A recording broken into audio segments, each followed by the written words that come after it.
돌직구 강력반입니다. 시내버스가 신호 대기 중이던 SUV를 들이받고 멈추지 않고 차량을 매단 채 그대로 주행했습니다. 황당한 건 버스 운전자가 기억이 없다고 주장하고 있다는 점입니다. 무슨 사건이죠? 김대욱 기자입니다. 시내버스 한 대가 신호 대기 중이던 SUV를 그대로 들이받습니다. 그런데 사고를 낸 버스, SUV를 매단 채 사거리를 그대로 넘어갑니다. SUV는 떠밀린 채 도로에 끌려갑니다. 사고가 난 건 지난달 16일 오후. 버스는 추돌 직후 150m를 더 달렸고 타고 있던 승객들의 항의를 받고서야 멈췄습니다. 이 사고로 SUV 운전자가 다쳐 병원에 옮겨졌습니다. 다행히 버스에 타고 있던 승객들은 다치지 않았습니다. 현장에서 붙잡힌 버스 운전자는 음주나 약물 복용 상태는 아니었습니다. 경찰 조사에서 사고 당시 기억이 없다고 진술한 것으로 파악됐습니다. 기억이 없다고만 이렇게 말씀하세요. 건강상의 문제가 있나 이렇게 조금 보고 있는데 그것도 이제 자료 같은 걸로 확인을 해야 될 것 같아요. 해당 운전자는 사고 이후 버스 회사에서 퇴사한 것으로 알려집니다. 경찰은 뺑소니 혐의를 적용해 운전자를 입건하고 사고 경위를 조사하고 있습니다. 채널A 뉴스 김대욱입니다. 강력 사건의 단서를 강력하게 추적하는 시간입니다. 돌직구 강력반입니다. 강력한 검사 출신의 김우석 변호사님 모셨습니다. 어서 오십시오. 안녕하세요. 김우석 변호사입니다. 김우석 반장님과 함께하는 돌직구 강력반 첫 번째 강력 사건 만나보시죠. 첫 번째 강력 사건의 단서입니다. CCTV 영상인데요. 무언가가 빨갛게 동그라미 쳐져 있죠. 어떤 사건인지 해당 영상이 입수됐습니다. 함께 보시죠. 그제 오후 6시 반 서울 동작구의 주택가입니다.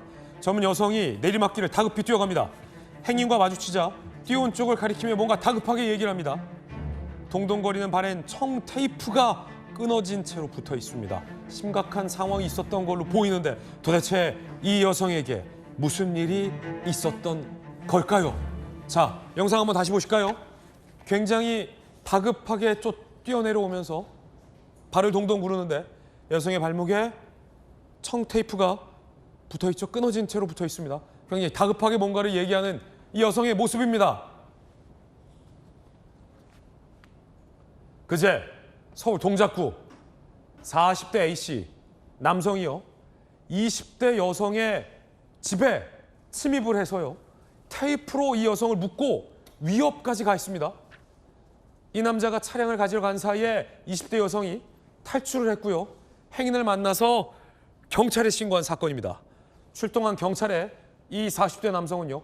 호신용 스프레이를 뿌리며 저항을 했지만 현행범으로 체포됐습니다. 아니, 네. 김우석 변호사님 이거 어떤 사건입니까?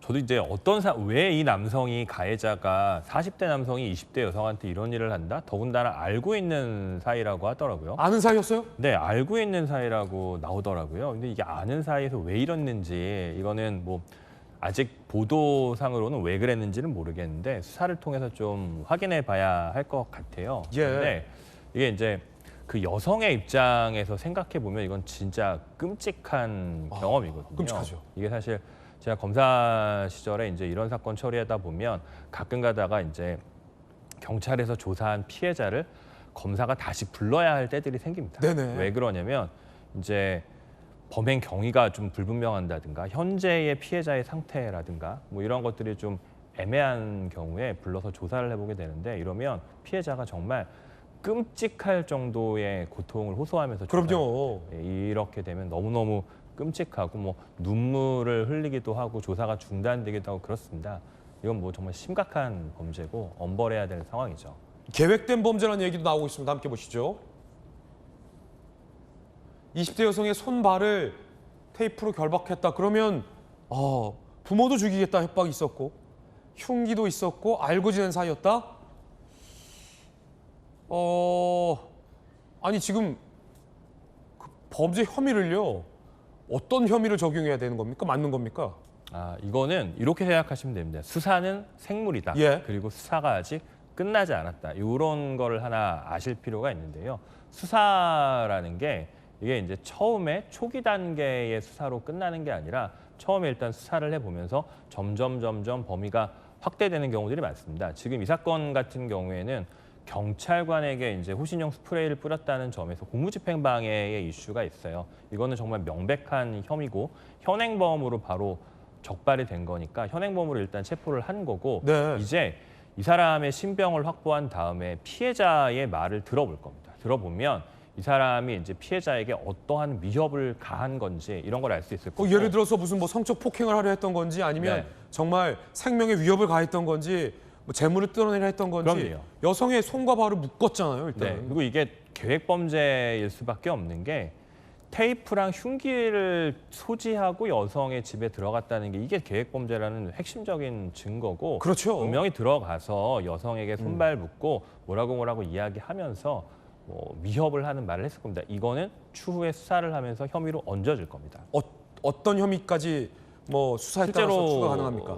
살인 가능성도 사실 있는 거고요. 살인 미수가 될 수도 있고 살인 예비가 될 수도 있고 성범죄를 할 수 있는 뭐 강간이 될 수도 있고 만약에 뭔가 물건을 훔치려고 했었다면 그거는 뭐 강도 같은 것도 될 수가 있는 거여서요. 요거는 피해 진술을 들으면서 가해자가 그 당시에 피해자에게 뭐라고 했는지 어떤 행동을 했는지가 중요합니다. 굉장한 강력 범죄다라는 말씀만큼은 변함이 없을 것 같습니다. 목격자들의 이야기 들어보시죠. 여자분이 떨면서 살려달라고 그래서 그러니까 양쪽 팔 핏을 묶고 다리를 양쪽으로 묶었더라고요. 어떻게 뜯고 거기까지 도망을 나왔어요. 자기를 죽이려고 그러면 안 되는 거예요. 자기 부모도 죽이려고 그러는데 전화 좀 받고 달라요. 줬더니 자기가 전화를 했어요. 빨리 도망가라 이거예요. 죽이러 갈 거라고. 자, 두 번째 강력 사건의 단서 살펴보겠습니다. 두 번째 사건의 단서는 이겁니다. 자, 성인이 여성 아이를 뭔가 폭행하는 듯한 모습인데 관련 영상 입수됐습니다. 지난 3일 서울 광진구 아이가 한강공원에서 인라인 스케이트를 탑니다. 그런데 검은 옷을 입은 남성이 주먹으로 아이를 때리더니 심지어 내동댕이 치고 발길질까지 합니다. 그리고는요, 팔을 붙잡고 벤치 쪽으로 끌고 갑니다. 이렇게요, 아이가 넘어져도 아랑곳하지 않습니다. 모여들기 시작하는 시민들. 그러자 남성은 자리를 뜨고 뒤이어 아이도 따라갑니다. 충격적인 사실은 이 남성은 아이의 아버지였습니다. 김 변호사님, 네. 이 아빠는 이 딸을 왜 이렇게 때린 겁니까? 이게 이제 우리가 정확하게 기억해야 될 게 뭐냐면 훈육과 폭력은 구별된다는 네. 겁니다. 더군다나 7살짜리 어린애를 훈육한다고 때린다? 이거는 훈육이 아니라 이거는 학대죠. 폭행이죠. 아니 무슨 발길질을 하는 게 훈육입니까? 아, 맞습니다. 이유가 뭡니까? 도대체 이유나 들어봅시다. 스케이트를 잘 못한다는 이유로 그게 이유예요? 때렸다고 하는데 이거는 뭐 제가 생각하기엔 이유라기보다는 빌미인 거죠. 예. 이게 지금 보통 그 아동복지법 위반으로 사람을 구속까지 하려면 네. 뭔가 대단한 전력이 있어야 돼요. 기존에 이미 이 아동을 때렸거나 이런 게 그렇군요. 분명히 있었을 가능성이 꽤 높습니다. 처음 있었던 일인데 구속하기까지는 쉽지 않거든요. 그럼 이 아버지는 구속됐습니까? 네, 지금 구속됐다고 지금 나오고 있고요.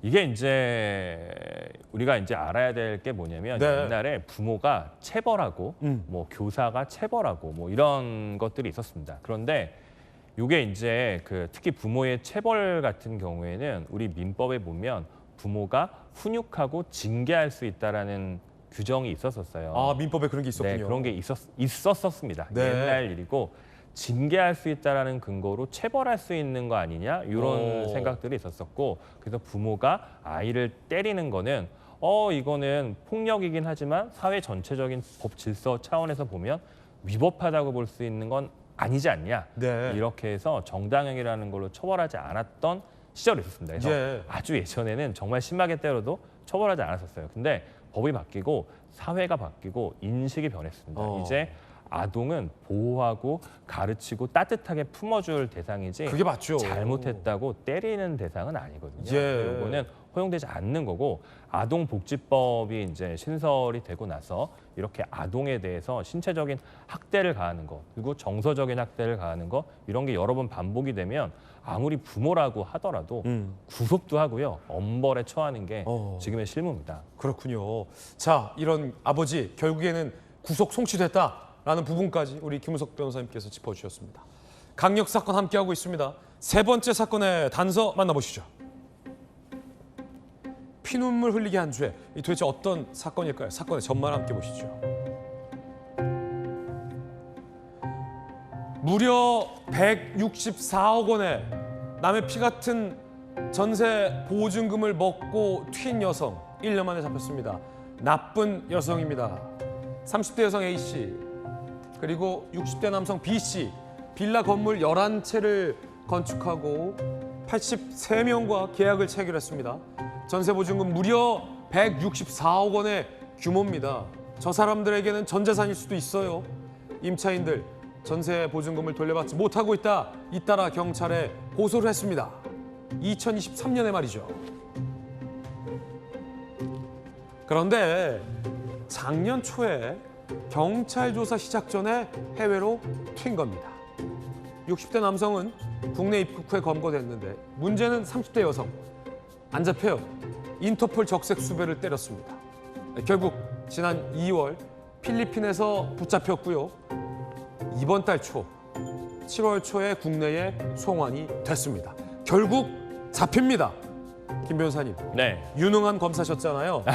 해외로 이런 범죄자들이 도주하면 네. 잡을 수 있습니까? 못 잡습니까?